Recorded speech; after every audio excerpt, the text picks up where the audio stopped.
After my recent experience writing a simulation of the moon orbiting the Earth, I decided to do something similar and model the Earth-Moon system orbiting around the Sun. And this is the application that I wrote.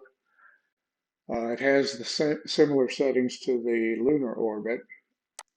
If I click on this single button, it'll stop the model from running whenever it completes a complete cycle of the Earth-Moon system orbiting around the Sun.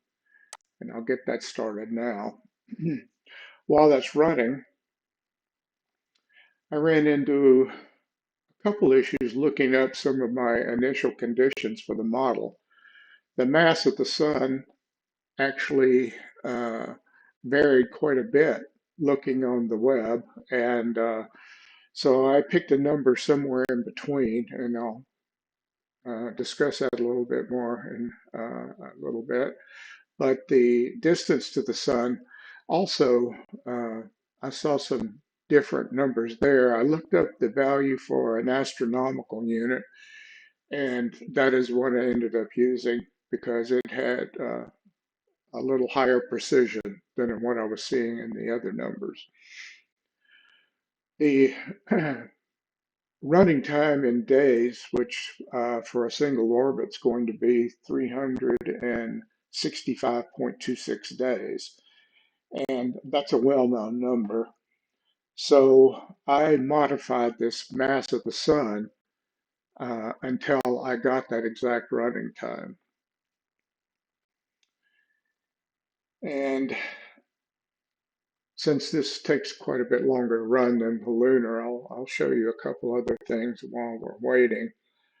I wrote the code uh, for both of the models using what I call a logical coordinate system. And what that means is that regardless of whether or not you're printing to a printer, or in this example here, it's a print to a PDF file, uh, or if you're drawing to the screen or doing a print preview, the same code that does the drawing works in all of those cases. And the logical coordinate system that I created, it starts at 0 at the top left corner and is uses pixels of 1,000 pixels per inch. So I've modeled the document after an 8.5 by 11 sheet of paper.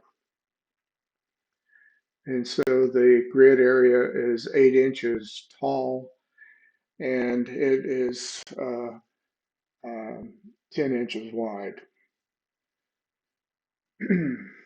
And you can see the initial conditions here.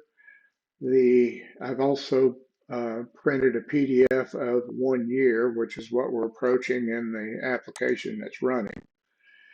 And the interesting thing is you can kind of do a flicker test between the initial conditions and 1 year, and you notice very little changes. The running time in days, of course, goes from 0 to 365.26. And everything else, because the Earth is back in the same position it was when we started, should basically be back to the initial conditions. But you'll notice the y distance also flickers when I switch between the two. And the y distance is the distance above the x-axis that the Earth is at. And the initial condition was 0.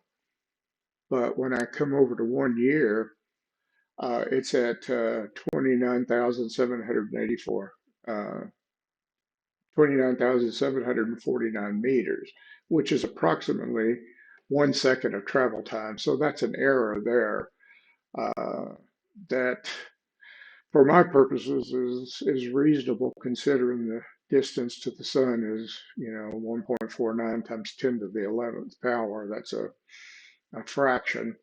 If you were planning on landing a vessel on Mars, that might not be adequate, however.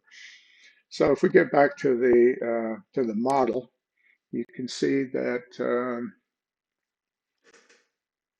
it has stopped running, and this looks just exactly like the PDF that I was showing you.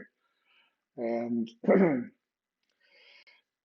that is pretty much all I had to say, except for one other thing. And it's obvious that the scales of the distances and the diameter of the sun and the earth and the moon are not correct.